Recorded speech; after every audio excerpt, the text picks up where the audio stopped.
پہلے میں آپ حضرات کے سامنے آزادی کے تعلق سے کچھ عرض کرنا چاہتا ہوں، اس کے بعد میں آپ کے سامنے کچھ تاثرات مدرسے کے بیان کروں گا۔ ابھی میں نے آپ حضرات کے سامنے قرآن شریف کی چند آیتیں تلاوت فرمائی اور ایک مختصر سی حدیث بھی بیان فرمائی۔ میرے عزیز طلبہ، ایک ہوتی ہے غلامی اور ایک ہوتی ہے آزادی۔ غلام انسان کہیں بھی رہ کر کے وہ کچھ نہیں کر سکتا، آزاد انسان سب کچھ کر سکتا ہے۔ اسی لیے ہمارا ہندوستان جو غلام بنا ہوا تھا، اس کی آزادی کے لیے ہمارے اکابرین نے کتنی محنت کی، آپ اس کا اندازہ نہیں لگا سکتے۔ یہ غلامی کی ابتدا کب سے ہوئی؟ تقریباً 1608 میں برطانیہ سے کچھ انگریز چلے اور دریا کے راستے سے گجرات کے ایک شہر سورت میں پہنچے اور وہاں پر آ کر کے انہوں نے اپنی تجارتی سلسلہ شروع کیا، اور یہ تجارتی سلسلہ یعنی بزنس کا سلسلہ آہستہ آہستہ پورے ملک میں پھیلا دیا۔ اس تجارتی سلسلے میں انہوں نے اس ہندوستان کو بھانپ لیا، پرکھ لیا، اور ہندوستان کو دیکھ لیا کہ ہندوستان کے پاس میں کتنا پیسہ ہے اور ہندوستان کی سرزمین ہر ایک چیز کو پیدا کرتی ہے۔ حضرات گرامی، 1608 سے ان کا آغاز ہوا اور اس ملک میں پھیلے، اور تقریباً سینکڑوں سال تک وہ اس ملک میں بزنس کرتے رہے اور ہمارے ہندوستان کی آب و ہوا سے واقف ہوتے رہے۔ آہستہ آہستہ جہانگیر کا دور تھا، انہوں نے بزنس کے تعلق سے دستخط کرائے اور اپنی بزنس کو اور مضبوطی کے ساتھ میں ہندوستان میں پھیلا دیا۔ جب ہندوستان میں مکمل طریقے سے بزنس کے اوپر، تجارت کے اوپر وہ قابض ہو گئے، تو ان کا ذہن چلا کہ ہم اس ملک کے اوپر قابض کیوں نہ ہو جائے۔ آہستہ آہستہ انہوں نے اپنے اس مشن کو سیاست کی طرف بڑھایا، اور بڑھاتے ہوئے وہ اتنا بڑھایا، بڑھاتے بڑھاتے سن 1780 میں سراج الدولہ جو بنگال کی طرف رہتے تھے، انہوں نے ان کی حکومت کو کمزور سمجھتے ہوئے اور 1780 میں اس طرف قبضہ کر دیا۔ اس طرف سے قبضہ شروع ہوا، اور یہ قبضہ چلتے چلتے چلتے چلتے دھیرے دھیرے یہ قافلہ، یہ کارواں ان کا چلتا رہا، اور اس پر محنت کرتے رہے، اور مختلف صوبوں سے اور مختلف رجواڑوں سے وہ گزرتے ہوئے، اور آہستہ آہستہ وہ کرناٹک ٹیپو سلطان میسور کے علاقے میں پہنچے۔ 1799 میں ٹیپو سلطان رحمت اللہ علیہ کو انہوں نے شہید کر دیا۔ انگریزوں نے 1799 میں ٹیپو سلطان رحمت اللہ علیہ کو شہید کر دیا، اور یہ بھی اعلان کر دیا کہ اب ہمارا ملک کے اوپر قبضہ بالکل آسان ہو چکا۔ حضرات گرامی، بہت مختصر طور پر میں آپ کے سامنے بیان کر رہا ہوں، غور سے سماعت فرمائیں۔ پھر اس کے بعد آگے بڑھے، اور وہ بڑھتے بڑھتے یہاں تک بڑھے کہ وہ دلی کے پاس میں آ گئے۔ اس وقت ہندوستان کے آخری بادشاہ بہادر شاہ ظفر موجود تھے۔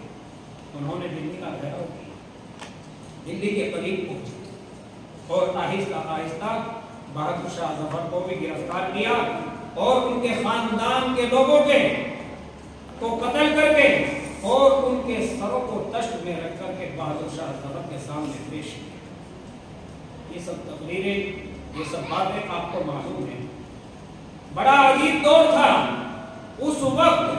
1803 میں محدث کبیر، امام الاولیاء، فخر چمن، محدث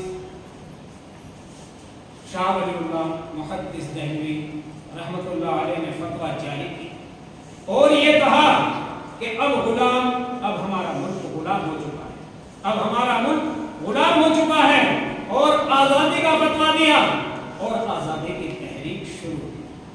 ये सिर्फ और सिर्फ 1803 में सबसे पहले वाहिद शख्स ये थे कि जिन्होंने आजादी का फतवा जारी, सबसे पहले शुरुआत आजादी की 1803 से चली और ये मिशन चलता गया।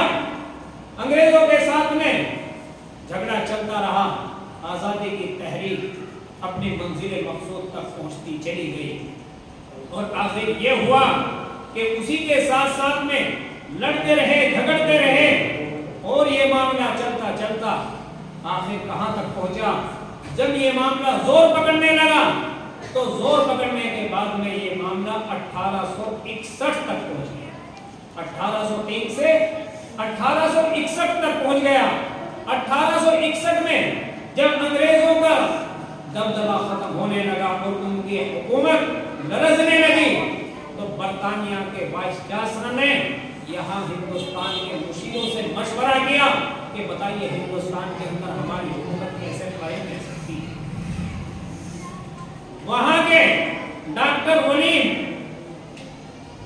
यूरो ने बताया कि यहां अगर आपकी हुकूमत कायम रह सकती है तो वो इसलिए रह सकती है कि आपके लिए जरूरी है कि यहां से उलमा को खत्म किया जाए, उलमा के जज्बाए जिहाद को खत्म किया जाए और उलमा के जज्बाए जिहाद से खत्म करने से पहले जरूरी है कि कुरान को खत्म किया।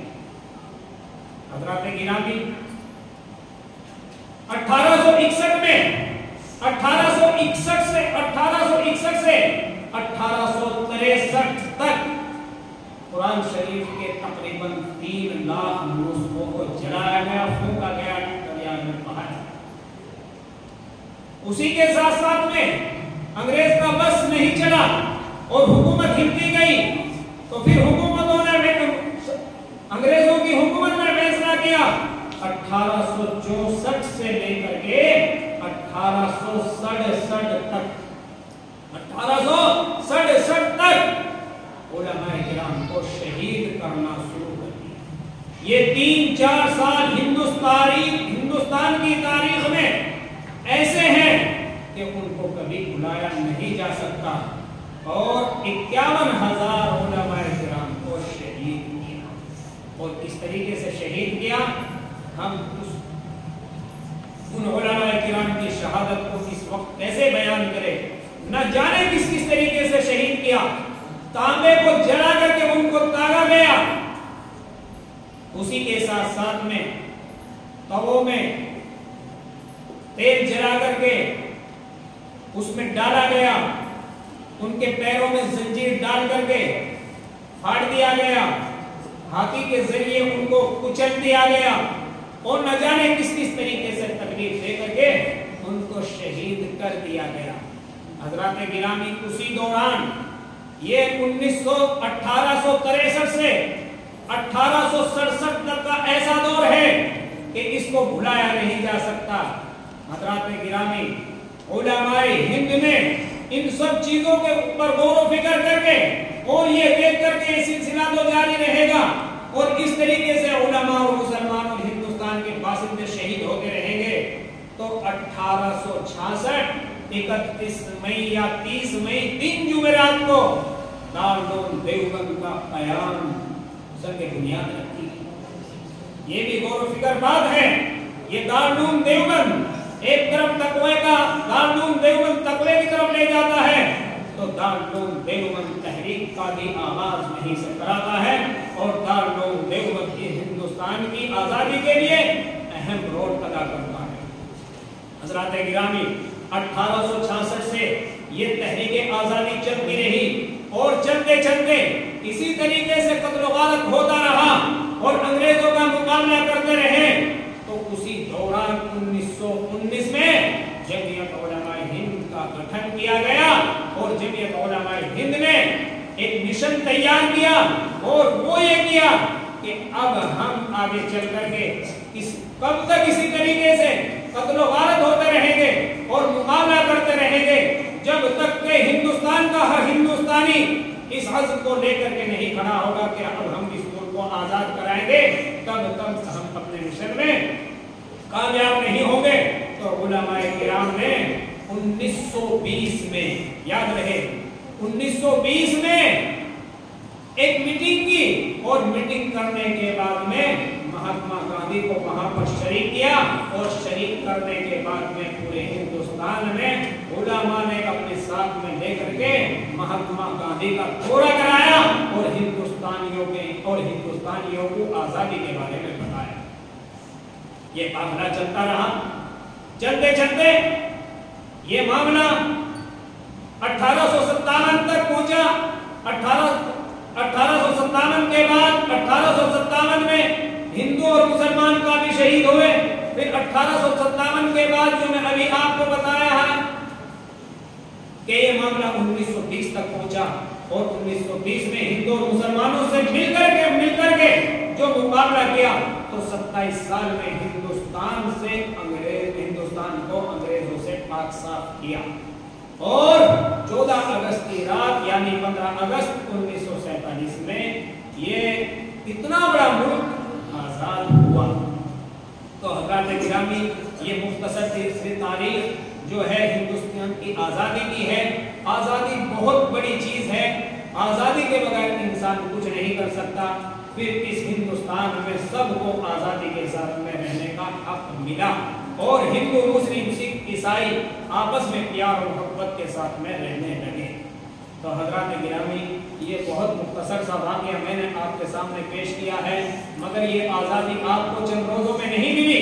ये सैकड़ों साल की जद्दोजहद और मेहनत करने के बाद में और उसी के साथ साथ में तकरीबन इसमें 2 लाख मुसलमान शहीद हुए और न जाने कितने बेचारे हिंदू भी शहीद हुए, तब जाकर के ये मुल्क आज़ाद हुआ। ये आज़ादी का बहुत मुख्तसर सा एक खुलासा है।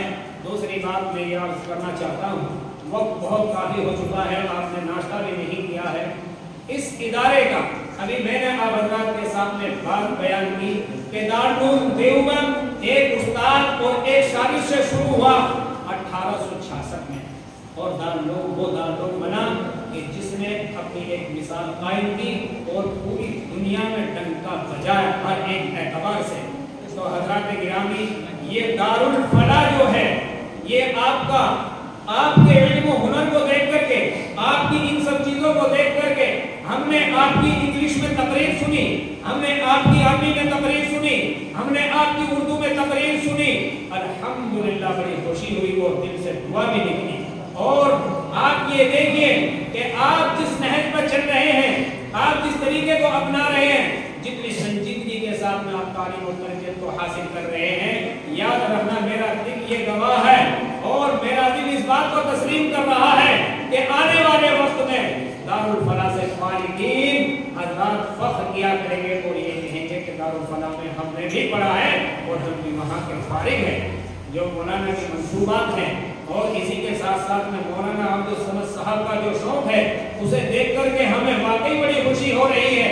ये चीजें जो आपको सिखाई जा रही है, ये पढ़ाई जो जा रही है, बस मुख्तसरन मैं ये कहना चाहता हूँ कि सबसे पहले आपको मुसलमान बनाया जाए और मुसलमान ही नहीं बल्कि एक दीनदार आलिम दीन बनाया जाए जो मुल्क की हर तरीके से आप खिदमत कर सके और उसी के साथ साथ में आप बेहतरीन डॉक्टर बने, आप बेहतरीन इंजीनियर बने, आप बेहतरीन प्रोफेसर बने, आप बेहतरीन साइंटिस्ट बने, वैज्ञानिक बने। ये तमाम की तमाम चीज़ों के लिए आपके ये मंसूबे तैयार किए जा रहे हैं।